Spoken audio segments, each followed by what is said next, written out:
26 years of CNBC TV18, of leadership, of innovation, of impact. We come to you live from the CNBC TV18 Motilal Oswal studio. I'm Mangalam Malu. With me, Hormaz Fatakia, and joining us from Bangalore is Ritu Singh. There you have Ritu as well in all her golden glory, celebrating the 26th birthday of CNBC TV18 as well. The good part is the Nifty is holding on to that 26,000 mark. Poetic or not, we don't know. Currently 120 points lower from the highs, around 250 points off its record high as well.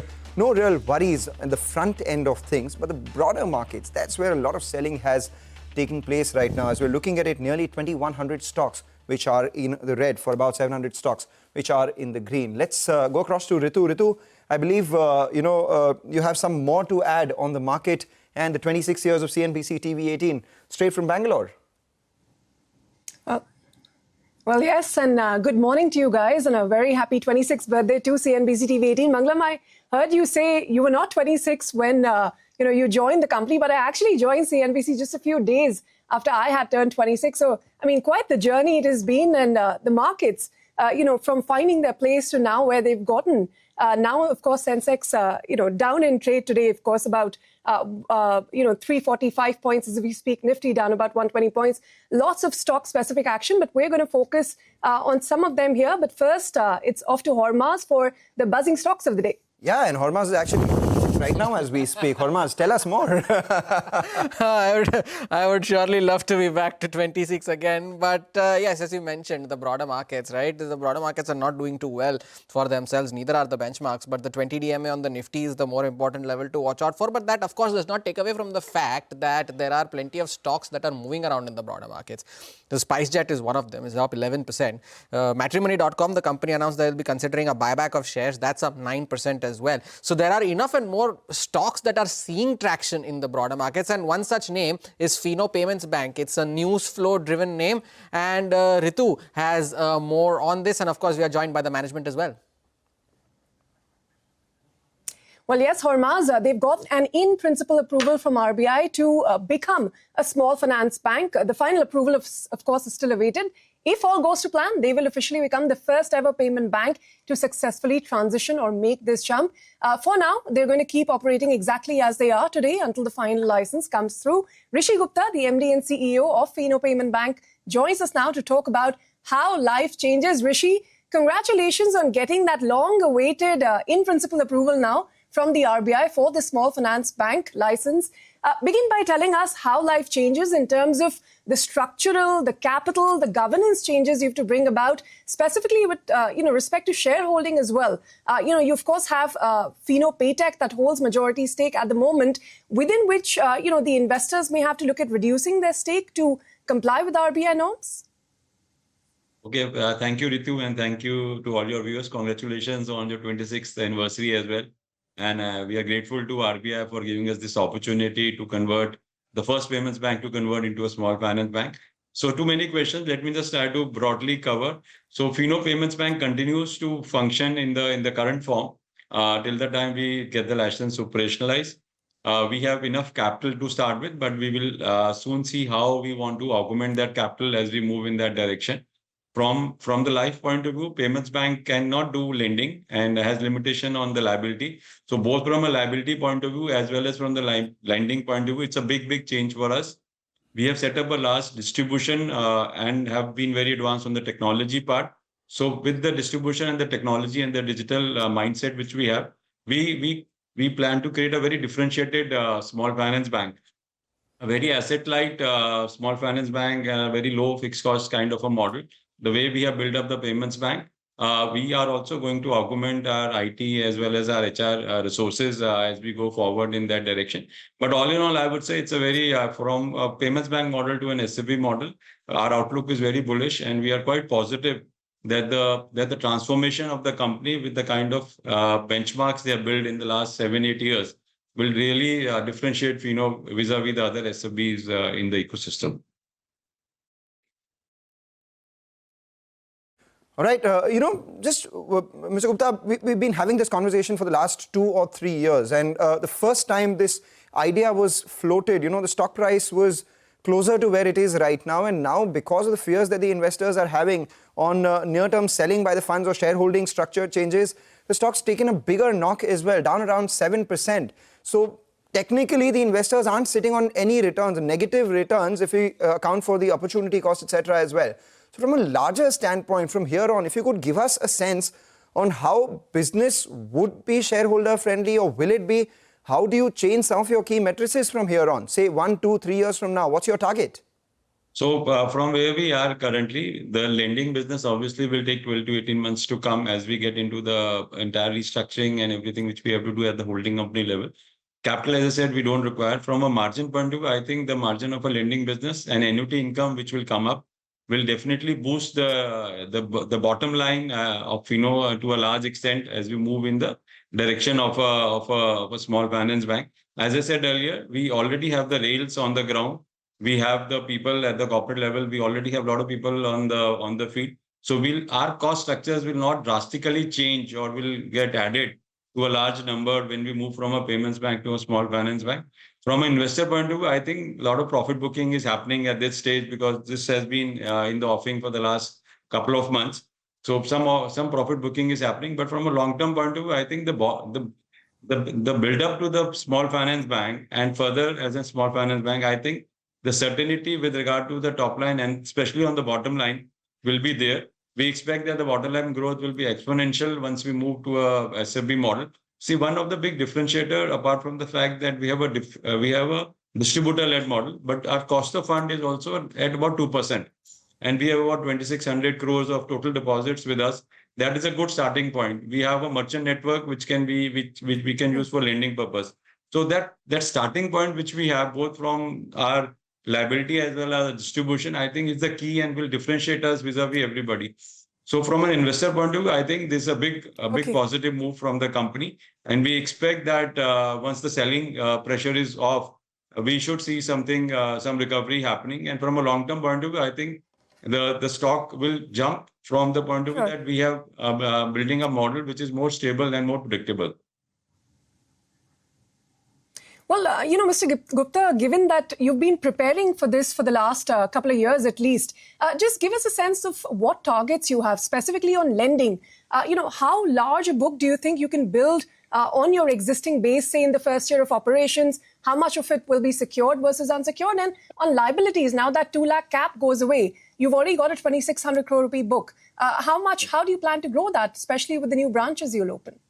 So two things. One is we are digitally enabled bank, and secondly, we are a liability first. So we expect that the liability growth will be about 4 to 5 times from the current level over the next 4 to 5 years, maybe 3 to 4 years post the operationalization of the license. So we expect a significant growth coming on the liability side. We want to keep our credit deposit ratio around 70 to 75% to start with. And vis-a-vis that, our numbers will be about 70 to 80% of our deposit ratio. So we expect that the journey in the next couple of years will be about 8 to 10,000 crores of lending book and about 14 to 15,000 crores of deposit, maybe 3 to 4 years post our operational license. All right. Thanks a lot, sir, for joining in. Thank you, Ritu, for taking us through that conversation as well. What we'll do is take a short break, but there seems to be a bit of a pair trade which is going on in the markets right now. Interglobe Aviation, the crisis that there is right now, we've seen the stock being, beaten down almost 6.5% from its peak. It's down over 20% right now. And on the other side, Horma spoke about SpiceJet. Just pull up the intraday chart of that one as well. At some point, if both of them come together, you would see SpiceJet up around 10% as Interglobe is down about 6%, because aviation, obviously, a zero-sum game when it comes to just that day of bookings. Take a short break, come back, more market talk continues. Sunil Singhania, the founder of Abacus Asset Manager, joins us here in the studio.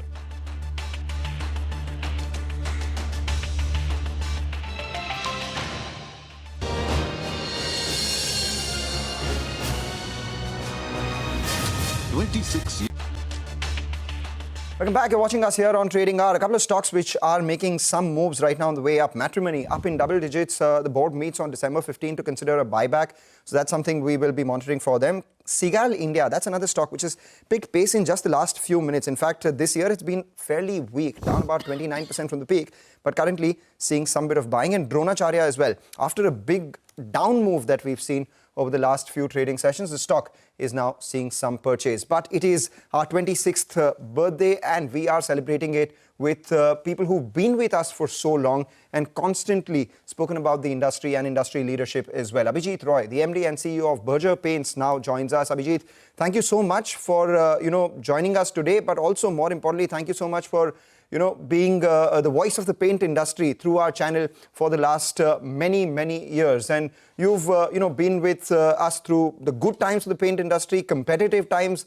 Every time there is any development that happens, you've definitely been the first port of call for all of us to increase the awareness on the industry from a viewer standpoint as well. So we would like to thank you for that. And that's exactly what we will ask you today as well. We're about a month and a half into the third quarter. How has demand been? Because the second quarter obviously was impacted by unseasonal rains, earlier festive season. You said all of this is demand delayed, not denied, and it will come back in the third quarter. Has it come back? Good morning, Mangalam. So, in October month was a bad month for entire paint industry, in the sense that, the rains had continued at that point of time. And therefore, there was a demand lag at that particular time, and therefore that month of October was for the entire industry possibly negative. In November, it did come back to some extent. We had a single-digit growth, and we are likely to see better, in the month of December. So this is what has happened so far in the quarter 3. All right. Likely to see better growth in December, saw single-digit growth in November. How has competitive intensity been? I spoke to Asian Paints earlier, and they said that the worst of competitive intensity is behind, but they're getting fairly aggressive. Now, everyone wants to be number 2. You are number 2 already. So there is a fair amount of, pressure cooker-like situation where everyone is aiming for your spot. The leader is looking to hold on to their spot, and all of that has been taking place over the last 2 years or so. But now, has the intensity waned off? Yeah, it has reduced a little bit, because, now everyone is aware what has happened, what is going to happen. More or less, things have settled down to normal levels. It was coming in from a zero base, there was an aggressive competitor which was gaining ground and gaining market share as well. And therefore now the curve has stabilized at some point, right? It was growing from 0 to say, 6.5%, 7%. And from 7% on, it has been stable at these points. More or less, the incremental gains are still happening, but, that's not, very big in terms of the disruption on the ground. So it is better now, and hence going forward, this is going to remain, stabilized, hopefully, because we don't see major changes happening anymore in the industry as such. Abhijit, what does that do to the entire financial scenario then? Because now you are heading into a season where you are heading towards the new year. The wedding season is at its peak. There will be demand for paints and so on. Are you looking to ramp up ad spends in the second half of the year? And if so, what does that do to your margins and to your otherwise financial profile as well? So the advertisement, is booked in advance, and, it is, done with a planning for the year. We will not change it, suddenly. So it's already there as budgeted, and we will continue to spend as per that. Of course, if the demand picks up, that will possibly help in, improving the margin a bit. That will happen possibly more towards the fourth quarter and then going forward the next whole year. So that's what we are looking forward to.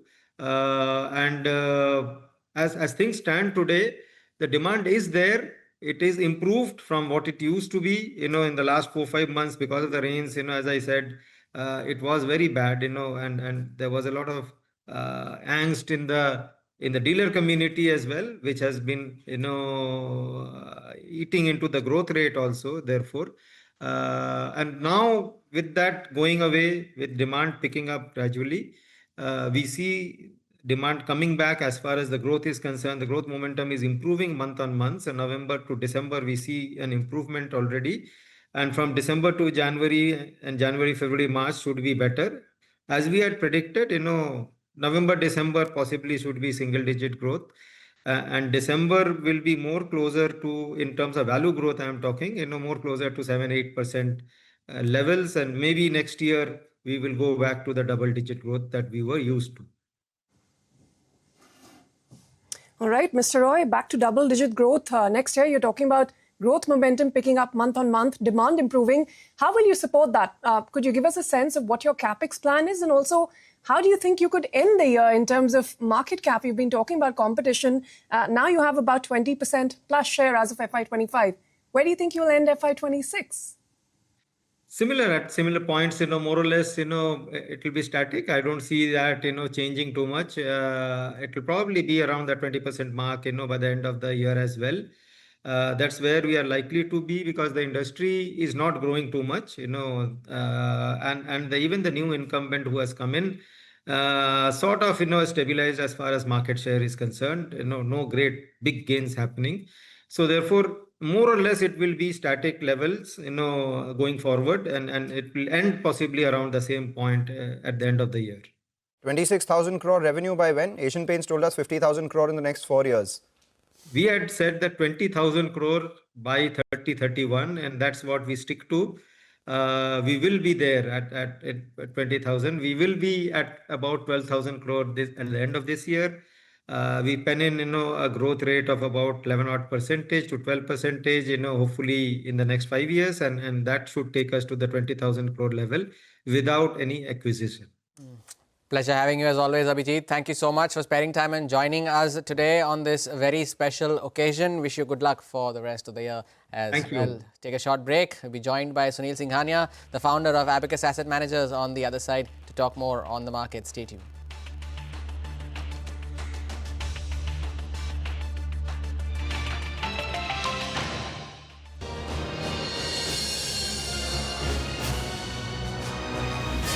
"26 years of CNBC TV18.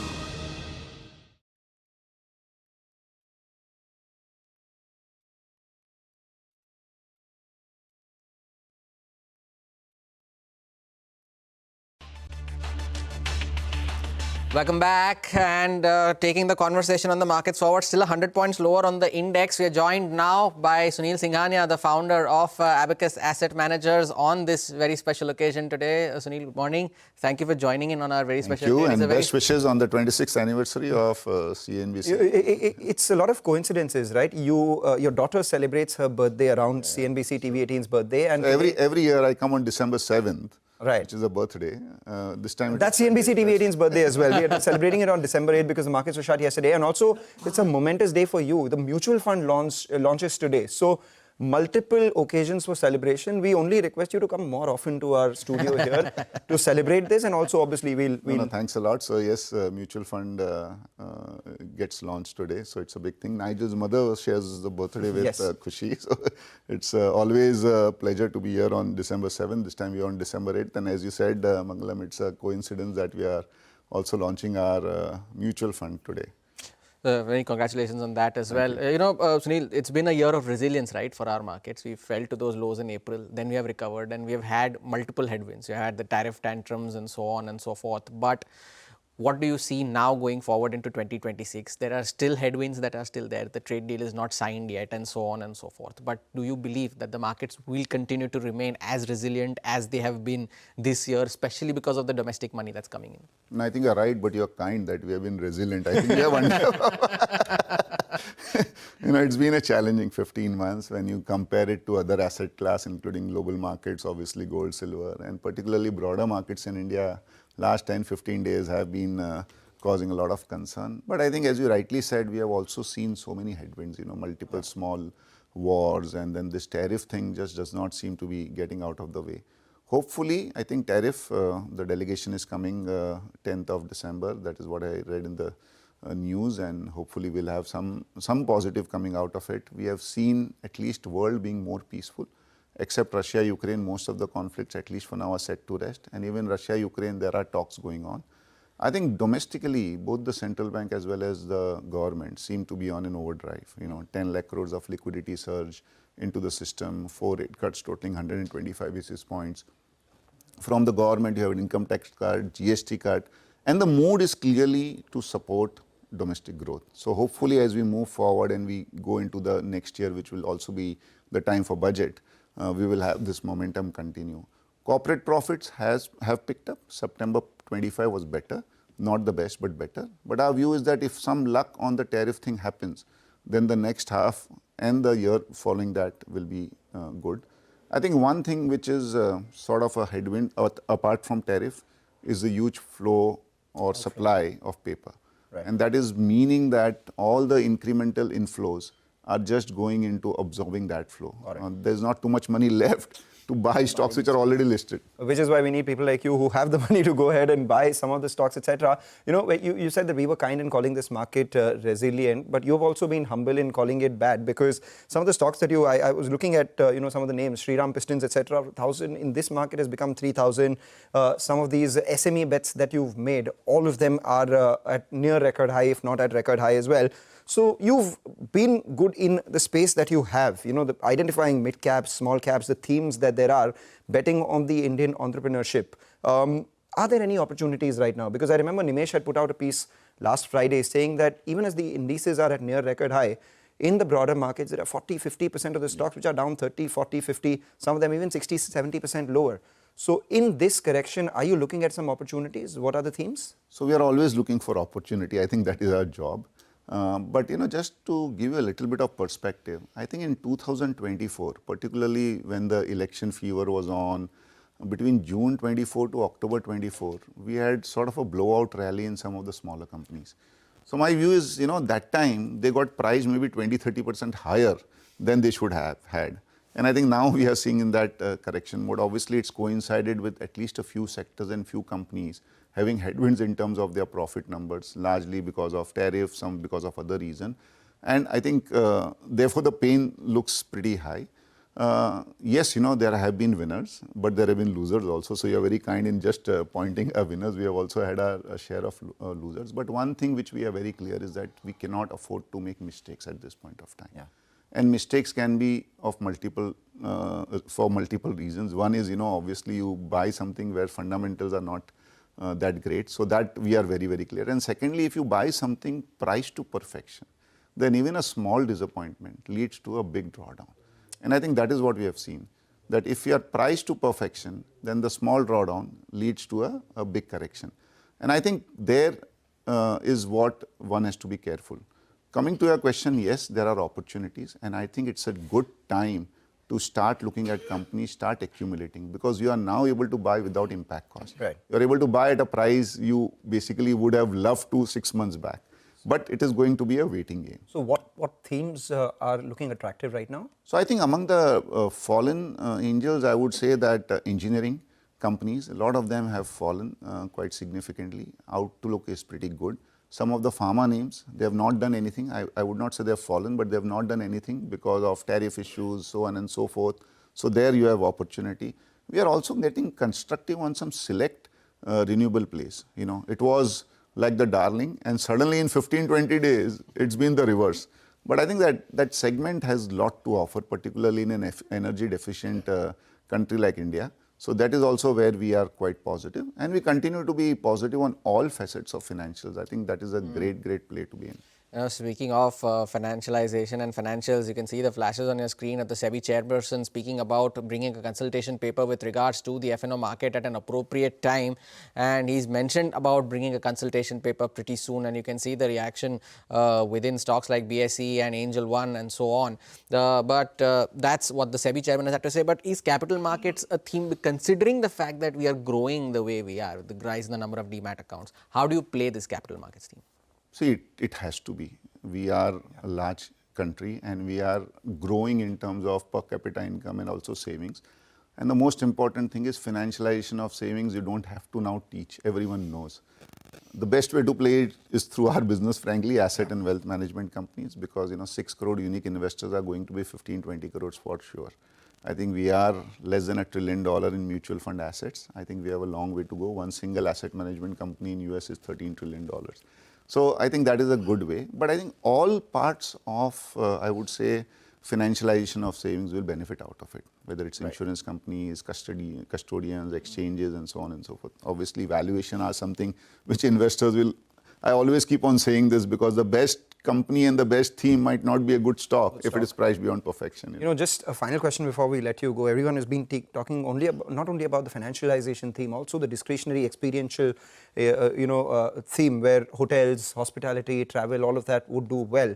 And you won't speak about specific stocks, but I know Interglobe Aviation, you have to ask, one has to ask you this question because the stock industry leader, everything is doing well, 65% market share, and suddenly something comes by, and as a result of it, stock's down 20% from its highs with no real immediate solution in sight from an investor standpoint. Because what we know right now is the disruption which is taking place in their operations, the financial disruption because of this. It's a wafer thin margin business. How do you... I won't talk about stocks, but see, generally, Mangalam, if this is a very critical industry. Yeah. And you can't have a monopolistic kind of a situation in any critical industry. And I think this is a lesson to us, to everyone, including the regulators, that you have to encourage more players, at least in very, very critical industries. You can't have one company or two companies. Like in India, two airlines are like more than 90% market share. One is more than 65% market share. And a little bit of issue can happen to anyone, some may be internal, some may be because of external factors, but it can happen. And you see how the whole country has sort of been held to ransom. I was also traveling last week. Luckily, I did not have that much of an issue. But, you could see the airports, you could see the anguish, you could see the tears and so on and such things. I think across critical industries, we have to encourage more and more players, so that there is no monopoly. All right, the only outlier to that, I would say, is CNBC-TV18. We celebrate our 26th birthday for the last 20 years, plus we have had over 90% share, and we are extremely humble about our leadership because viewers come first, always. Humbleness will take you far. Thank you so much, sir. With Best that, wishes again. Thank you. We take a short break, come back on the other side. We have another Sunil waiting by to discuss business, and this is Sunil D'Souza. From Sunil Singhania, we go to Sunil D'Souza, the MD and CEO of Tata Consumer Products, joins us in our studio.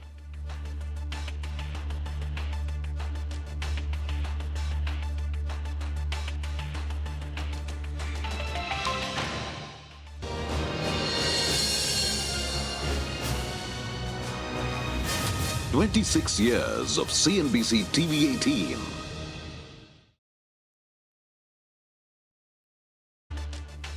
Well, on our 26th birthday, to get a state on the pulse of consumption, or to get a pulse check on the state of consumption in our nation, we do have a Nifty company joining us from the consumer space. Sunil D'Souza, the MD and CEO of Tata Consumer Products, joins us here in our studio. Thank you so much, Sunil, for joining in, being with us through the last 26 years, but at the same time, giving us a status check on how consumption is. The Tata Group, obviously a hallmark of all things leadership and longevity. We can, take a leaf or two out of their book as well. But just from a consumer business standpoint, sentiment standpoint, how has it been post-festive season? Has it stayed the course, or has it seen a tapering post the festive season? So Mangalam, first of all, my congratulations to CNBC on your 26th anniversary. I would take a slightly longer term view. I think post last October, November onwards, things have started to get better.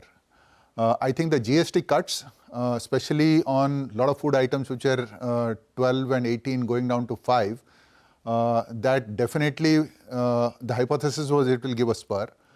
We are in the food and beverage business. There's a little bit of seasonality around festivals, but broadly, I mean, tea, salt, people have it on a daily basis, right? So we did see a bit of, I would say, channel-related disruptions last probably third week of September, just before GST kicked in. But after that, we're seeing decent amount of volume growth. So, but I would say the best is yet to come, because normally what happens with all the, I would say, stimulus which has happened in the economy, whether it is capex going in, whether it is income tax slabs getting reset, GST now coming down, or interest rates dropping, normally the first impact is on discretionary stuff, right? Yeah. I would go and buy my scooter, my television, this thing, before I start to upgrade my food and beverage preferences. So I would say probably Q4, end of Q4 is when you should start seeing the real uptick starting to come in. All right. We have Ritu asking a question as well. Well, Mr. Well, yes, Mr. D'Souza, I quickly wanted to come in on, when you talk about this kind of growth, the best part is yet to come. How big a role will inorganic play? We've been seeing reports that you are in talks with Danone to acquire their India nutraceuticals and specialized nutrition portfolio. If you could come in on that, if, that is the kind of space you're looking at inorganic opportunities in, and at what stage, if at all, where these talks are. So Ritu, if I got the question right, you're asking me about Danone and what was there on the front pages for newspapers, right? I wouldn't comment specifically on media speculation per se, but we're always talking to multiple entities at the same time because we've got a clear view of how to shape our portfolio. We were a tea and salt commodity-based company. We've slowly moved up the value chain, if I may. We acquired Soulful. We've built Sampann from scratch. We're now building Tata Simply Better. We acquired Capital Foods, Organic India. Health and wellness, that space is always of interest. Organic India, supplements, green tea, etc. That was very much part of the play. Yeah, but as and when something happens, I'm sure I'll let you know first. You left us at a cliffhanger when it was the Bisleri deal as well. Thereafter, there was the Organic India deal and the Capital Foods. Two of them happened. One did not happen. Like you said, a lot of things happen. At the same time, you had said that dairy by itself may not be an industry of interest to you. But we'll discuss all of that. We're leaving our viewers at a cliffhanger too. We'll take a short break, come back, discuss whether Tata Consumer buys Danone or not, and more on the business after this short break. Stay with us.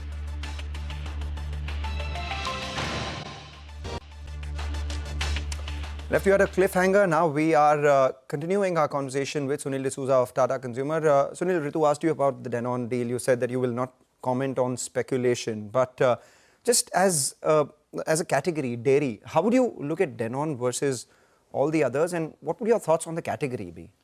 I wouldn't comment on Danone because I don't know the details of their dairy pieces. But conceptually, we have said we will not get into dairy, right? We made a public statement saying, exactly. Because if you need to get into dairy, you have to be full-fledged into dairy. Now, the whole hypothesis of having synergies, bringing in cost to bear, distribution systems, logistics, dairy is a different animal.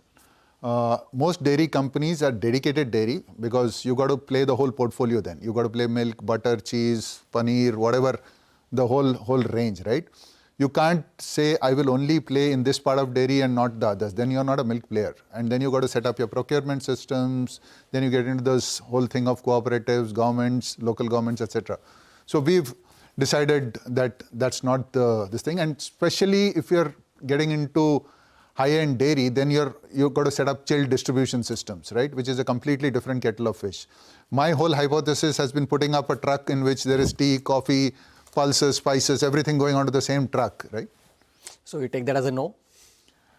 Again, I'd say I would not comment on media speculation. So there are specialized nutritional products in Danone and not just dairy. So probably maybe some part of that business. He'll pick and choose on his plate. Anyway, Parsi, you want to go on the dairy? but Sunil, you mentioned they've seen decent volume growth after the GST rationalization and you're expecting the full effects to come in from Q4. But do you believe that the market share is coming back as well along with the volume growth? We're seeing some bit of decline in the market share in this quarter. So on the market share, I've got a specific point of view, right?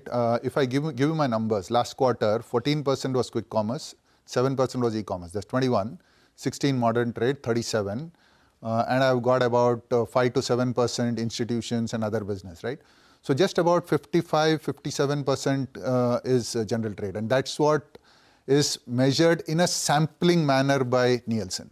Nielsen, while they do give us online shares, I believe they're not confident enough of their entire panel, and that's why they don't make it public, right? But even if I ignore that for a minute, you're only sampling half the market. That's number one. Number two is I would lay more emphasis on reading comparative commentary and comparing like-for-like growth rates. And I do think if you look at it, at least for the last probably 3 or 4 quarters, we've been outpacing the rest of the players in the market. All right, first half, just under 10,000 crores. You end this year with over 20,000 crores in top line and 15% margins before we let you go? The full year might not land up at 15, but the exit should be comfortably 15 plus, because in the initial part of the year, we did have the pressures of tea and we had US tariffs. Now, US tariffs on tea, for example, have gone to zero. Got it. Right? So I've got good business out there. And yeah, top line, we are gunning for the 20 range. All right, we take that point. Thank you so much, Sunil, for joining in, and hope to get you more often in our studio as well. With that, we'll take a short break, come back, get you more on the markets and a lot of stock-specific action on the other side. Stay with us.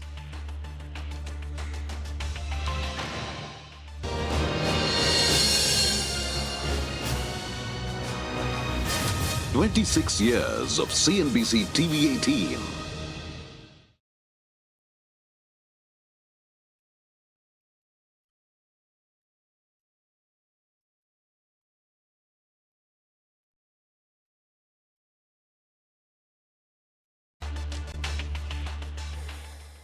Welcome back. Markets still under pressure. The Nifty now below that 26,100 mark, down about 125 points as we speak. And the Sensex below the 85,500 mark, down about 320 points as we speak. Plenty of stock-specific activity. But for now, we're going to take a goodbye from all of us. It's a wrap on this Trading Hour edition. Stay tuned. Halftime report will take all the market action forward.